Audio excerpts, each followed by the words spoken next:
Saludos desde Puebla, bienvenidos a este canal de YouTube Nelter de la Cruz. Por ahí no se les olvide darnos su like, acá abajo la campanita, piquen, puchene, para llegar a más personas. No sé. Pues vámonos con toco, piquen de la campanita aquí en la esquina.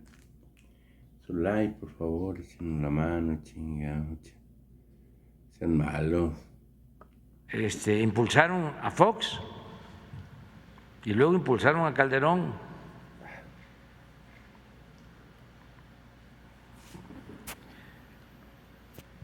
Incluso antes impulsaban a los del PRI. Yo escribí un libro que se llama Fobaproa, Expediente Abierto, y ahí aparece una cooperación, un cheque de Roberto Hernández al candidato de entonces del PRI a la presidencia. O sea, aportaban y apoyaban.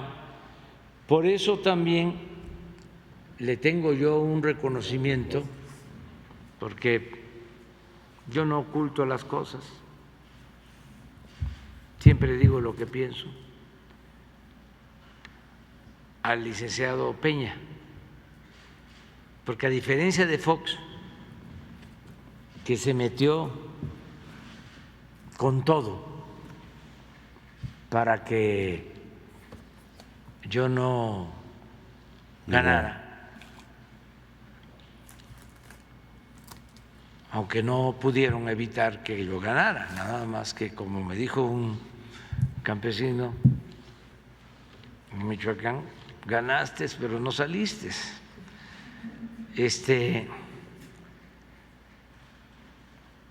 A diferencia de Fox, que se metió y delegados en cada uno de los estados, Cerizola, que era de comunicaciones, eso se me va a olvidar, en Tamaulipas y así,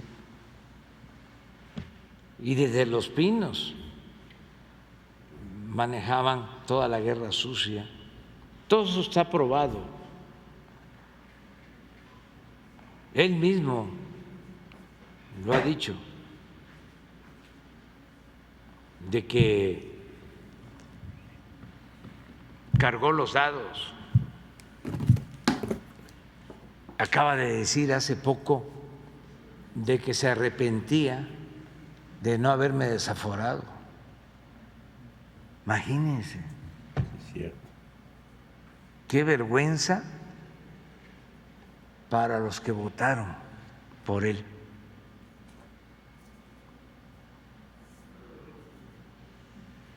Algunos porque estaban cansados, ¿no? Desesperados. Ya querían un cambio.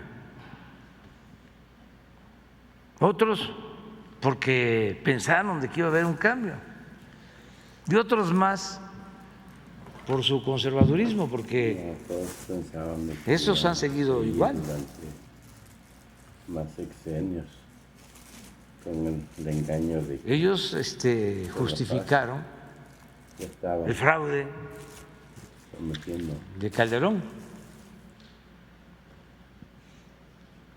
No se arrepintieron.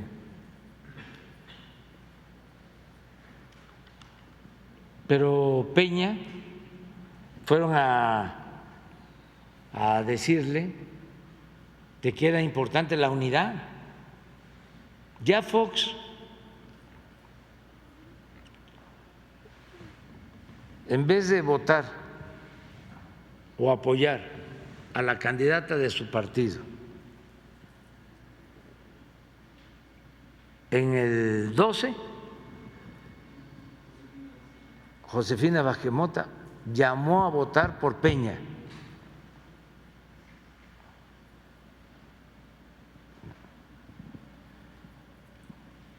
Y desesperados, porque lo que no querían era de que nosotros triunfáramos, la cúpula, que hicieron reuniones en Vallarta, los potentados se reunieron tengo pues toda la información. Trajeron a empresarios de Venezuela para que les platicaran de cómo era Chávez y que les ayudaran a hacer campaña para difundir de que si nosotros ganábamos íbamos a llevar a México a lo que supuestamente ellos sostenían que era Venezuela, y se reunieron y fueron con Peña por lo del dedazo y le dijeron: ayúdenos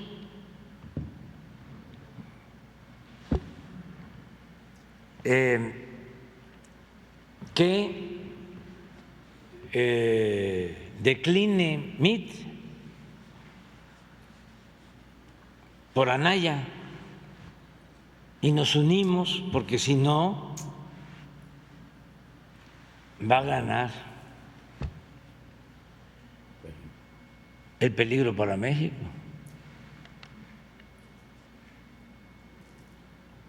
Y les dijo Peña que no, y al poco tiempo, ya en la desesperación, fueron a decirle que ya no iba a ser Anaya. ¿Cómo se llama del PAN?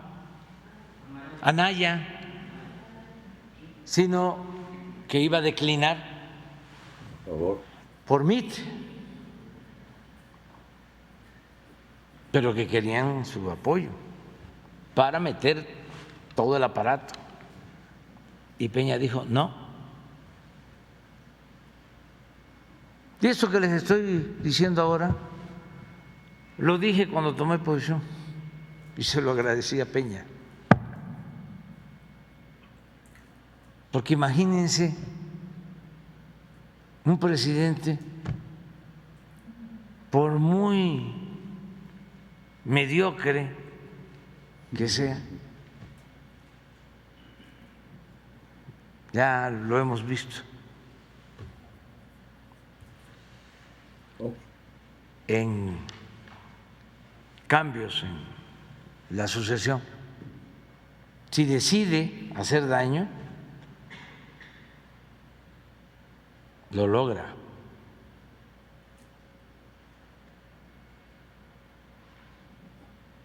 Porque pues tiene el aparato, el presupuesto, lo que hizo Fox.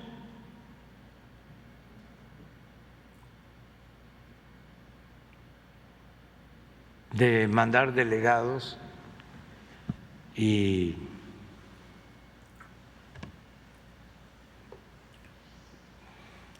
jalar a los gobernadores. Por eso no le hicieron nada en esos tiempos a Mario Marín, porque les ayudó en el fraude del 2006. Y así muchos otros casos.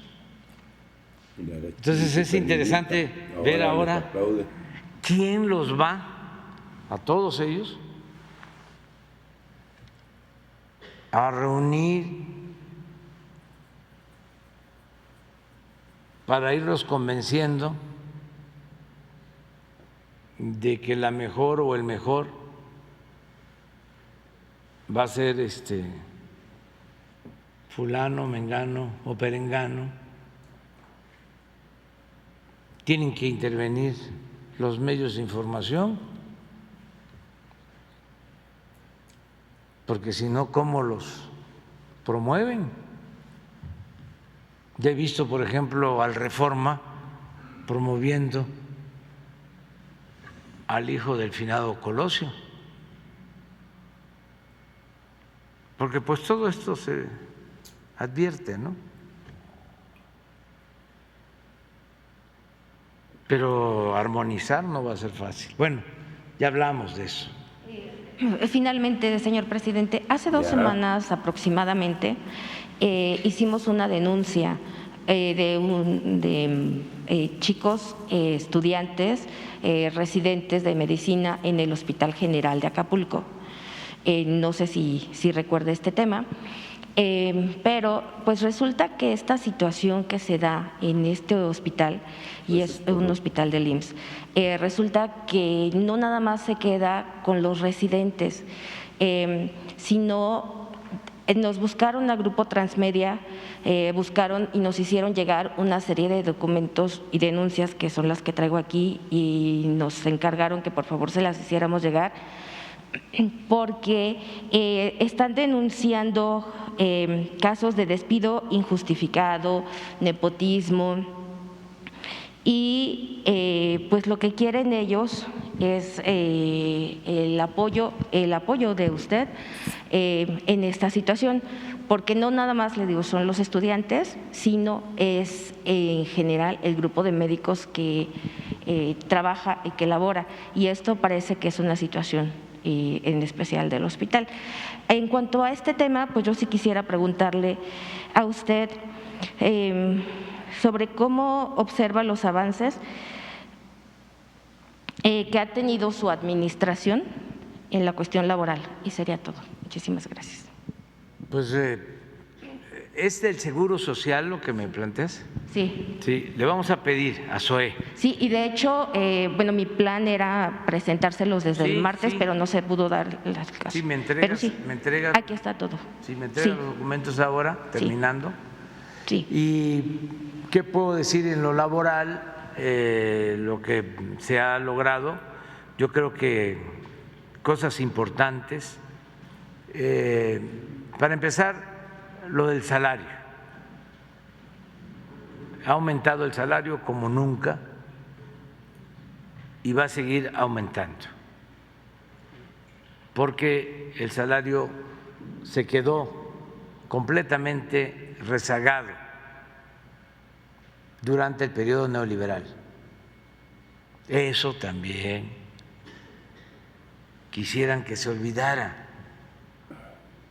Pero durante los 36 años de dominio de los gobiernos neoliberales,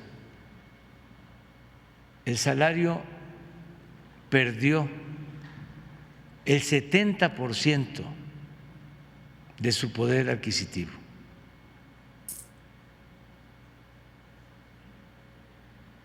La política económica iba dirigida a favorecer a una minoría y a dejar en la pobreza, en el desamparo, a las mayorías. Y ahí están los datos. Cualquiera puede verlos. Los jóvenes,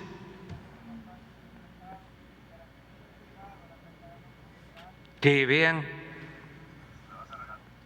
cómo se comportó el salario durante el periodo neoliberal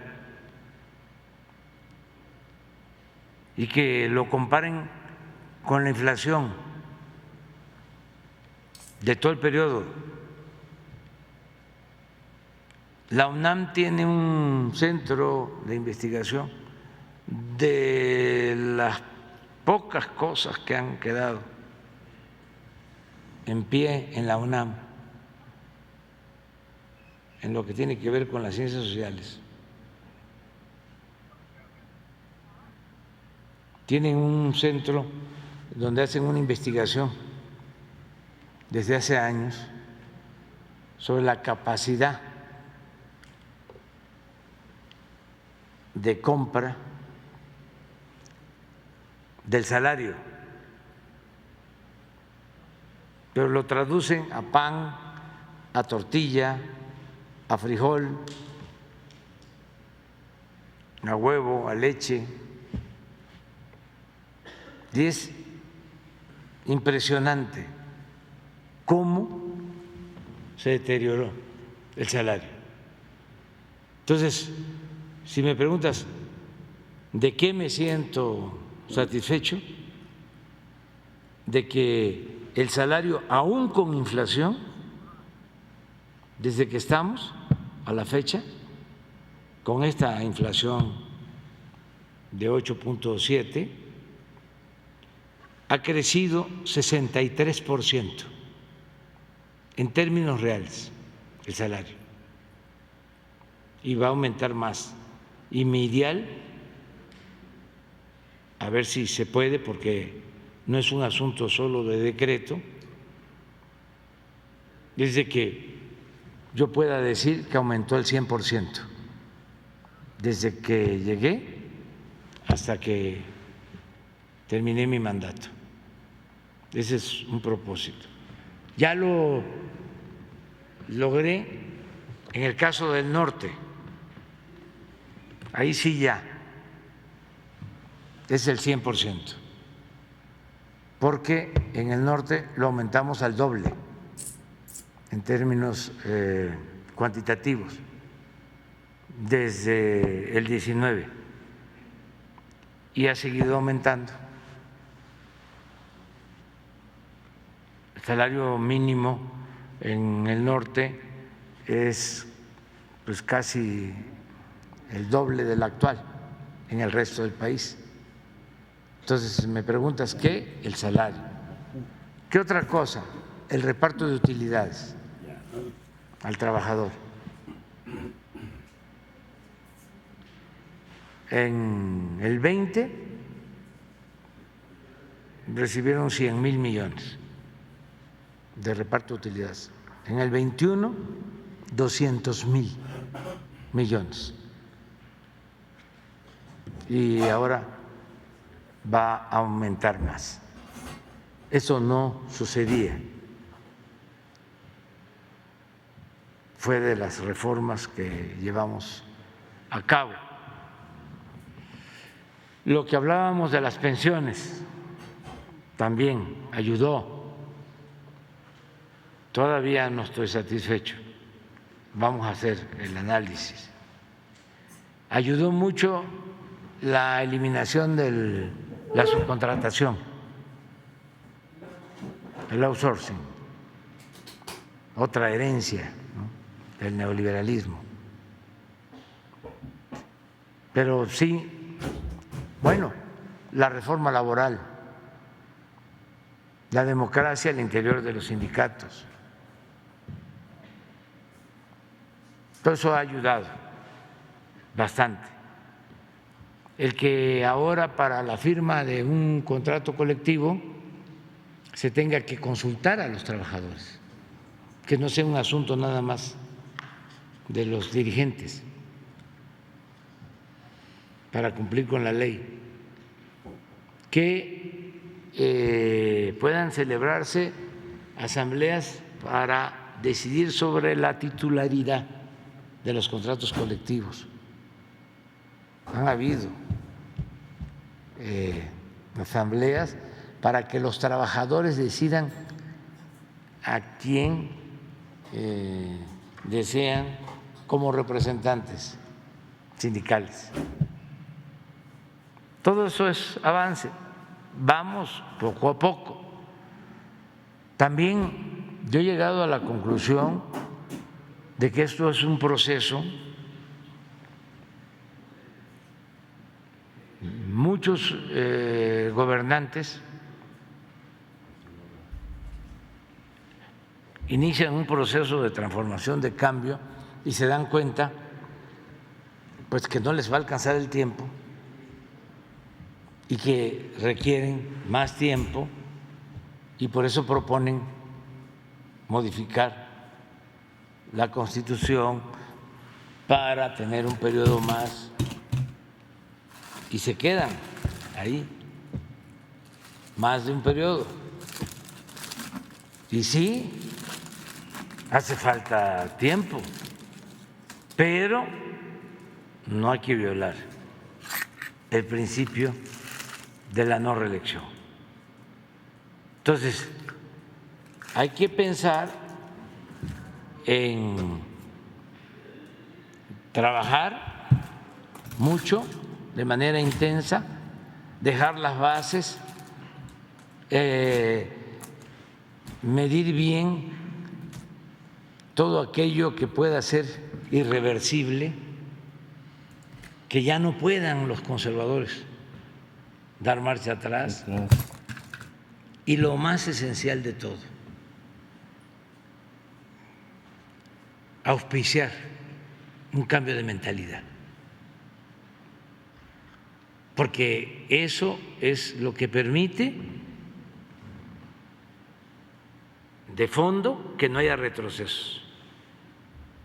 Entonces, yo termino y van a venir otros y estoy seguro que va a haber continuidad con cambio.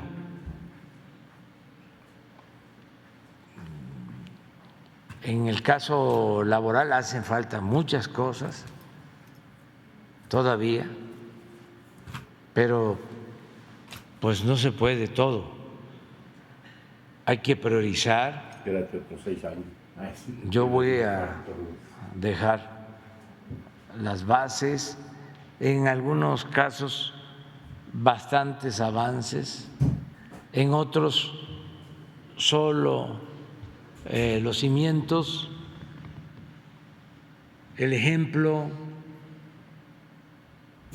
y esto que considero muy importante, el cambio de mentalidad. Parece mentira, pero poníamos ayer el ejemplo de cómo a los mexicanos ya no se les puede manipular. Está complicadísimo. Pueden meter dinero para campaña sucia, calumniar. No funciona. Ayer pusimos un mensaje de la guacamaya diciendo, ¿sí?, al borde de la desesperación, no quieren abrir los ojos. ¿No será que al revés? ¿No quieren cerrar los ojos? Desesperados. No quieren, ¿sí?, ser como antes, que tampoco era así, ¿eh? Pero sí había más margen para la manipulación. Además eran boletines, como ahora. Llama la atención cómo está uniformada toda la opinión en medios. Yo no lo hago porque tengo bastante trabajo, pero si se ponen las columnas en una mesa de los periódicos o se escuchan los contenidos de los programas de noticias de radio, es un boletín. Fíjense la paradoja, antes los boletines los confeccionaba el gobierno, mandaba los boletines y a veces ni siquiera en los periódicos le cambiaban las palabras y se podía leer en un periódico, pero el mismo texto como noticia en 2 o en 3, y en el boletín. ¿Tú haces boletín?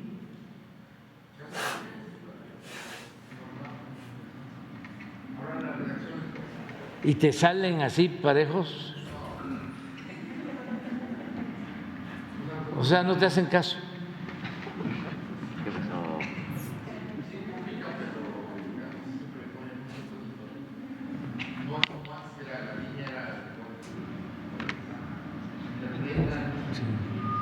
Hay un debate en las redes, surgió una plataforma, como hay muchas, y de gente que ni siquiera se agrupa, sino en lo personal, opinan, y son muy inteligentes, muy inteligentes, siempre los estoy viendo. Un día voy a hacer mi lista. Bueno, tampoco, sí, los voy a exponer tanto porque, pero me llama la atención precisamente de que a una de estas plataformas las acusan o la acusan de que están recibiendo un chayote de nosotros. Entonces dice el de la plataforma, ya Jesús informa que ni siquiera nos das café, pero café sí hay aquí, ¿verdad? No hay. No, pues en vez del chayote, el café, cuando menos. El café, pero no, porque lo leí, pues Jesús ya aclara de que no nos das chayote, dice que no nos das ni café, sí, sí, adelante.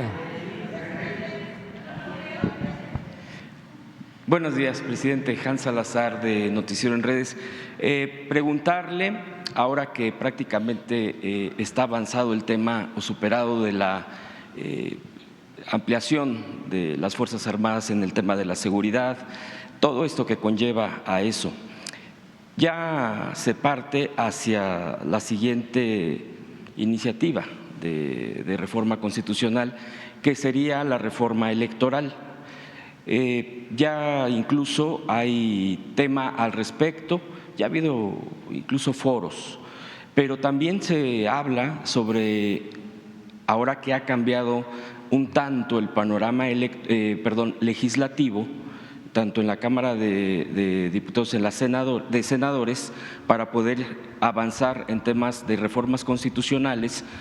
También se rescataría el tema de la reforma eléctrica, sería mi pregunta, y aprovechando este nuevo panorama de la posibilidad de avanzar en reformas constitucionales, solamente se quedaría en esa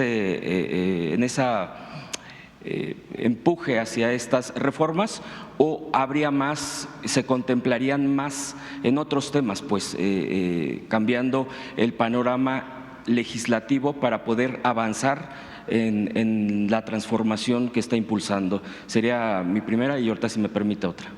Bueno, nosotros propusimos la eléctrica, esta que tiene que ver con la Guardia Nacional, y la electoral. O sea, la eléctrica,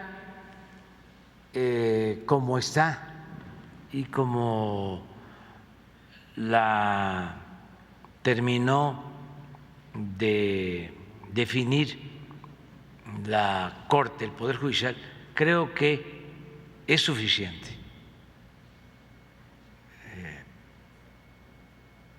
Porque se considera un fraude legal del autoabasto, que era una simulación. que dañaba mucho. Se permite ahora que las plantas de energía de la Comisión Federal puedan despachar lo que producen, que estaban muy limitadas. Por ejemplo, no se consideraba como energía limpia lo que se produce en las hidroeléctricas y así otras cosas importantes. También se pensó que eso era violatorio, ¿no?, del tratado. Ya se demostró que no es así y no es la intención del gobierno de Estados Unidos, me lo expresaron, cambiar nuestras leyes, porque se llegó a pensar, no sé si se acuerdan, de que decían que iban a echar abajo la reforma eléctrica y nosotros pues no lo aceptamos y ellos nos mandaron a decir, incluso creo que lo tengo hasta por escrito, de que no tienen la intención de que modifiquemos nuestras leyes.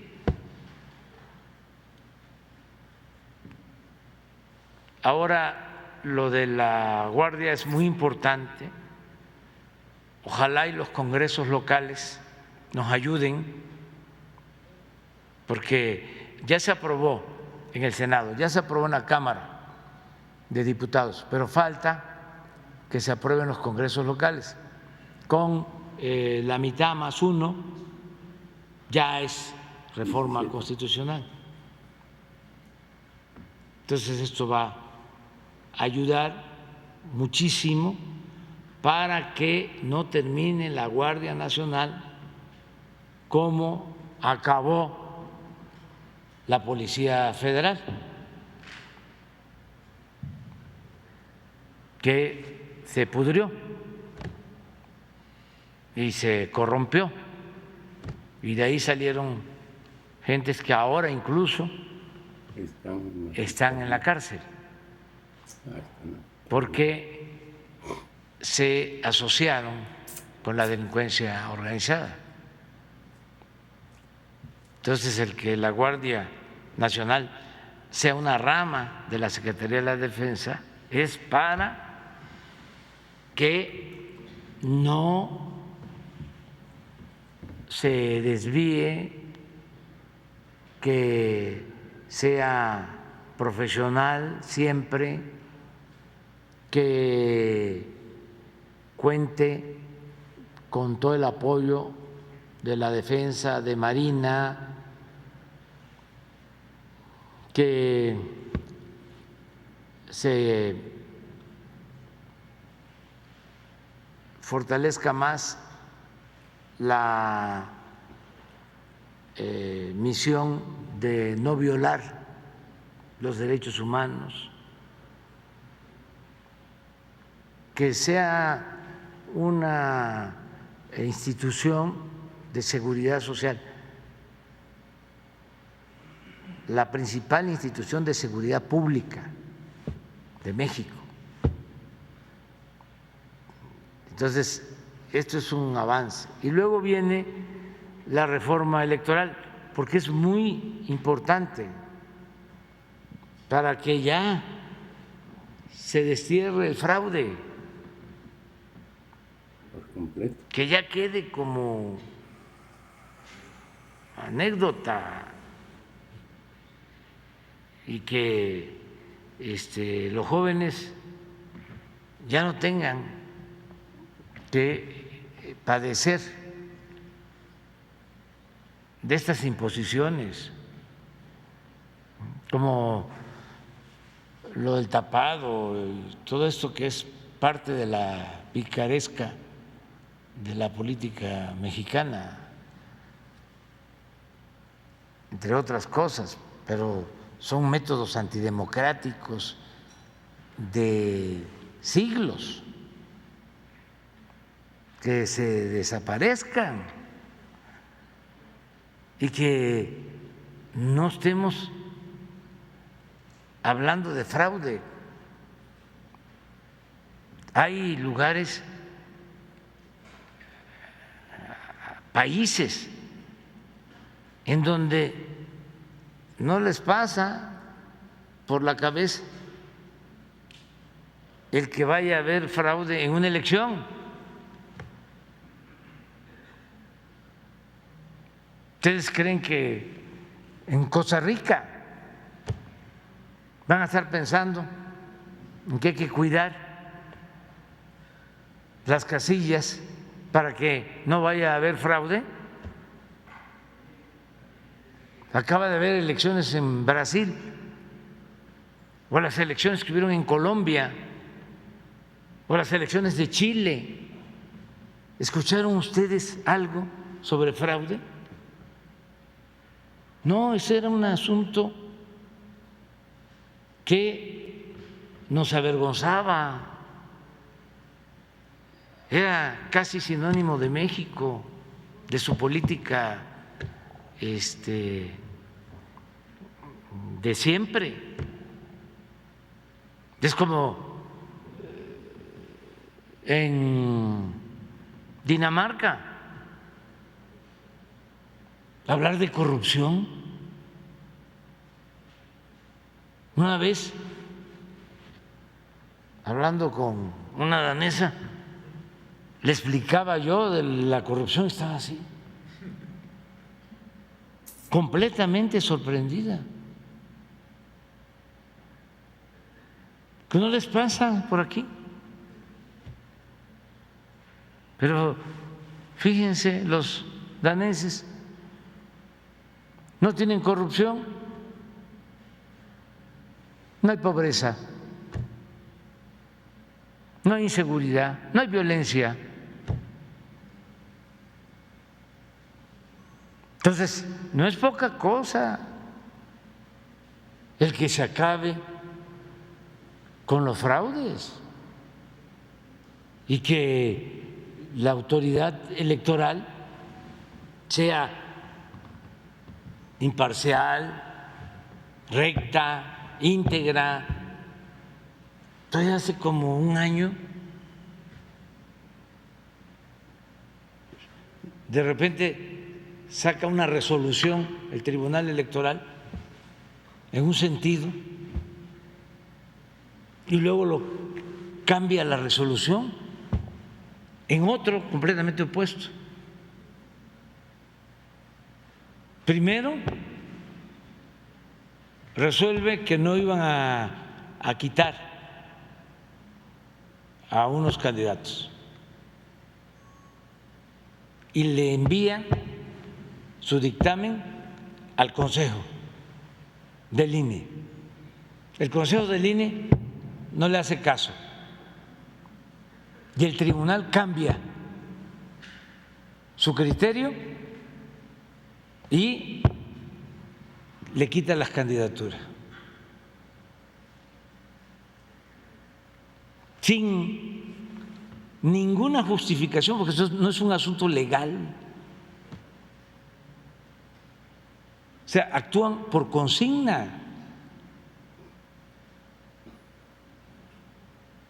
Eso no, eso hay que corregirlo. Y así muchas otras cosas. Hacer valer la democracia como forma de vida y como sistema político. Estas son las que nos importan de las reformas. Hay otras pues que tienen que ver con los legisladores. Por ejemplo, ayer un lío, un escándalo de que ahora ya queríamos confiscar las cuentas Cuentas bancarias. Bancarias. Sí, de que si nadie reclamaba una cuenta después de 6 años, venga para acá. Así es. Para empezar, es una iniciativa de legisladores que tiene que ver con la delincuencia.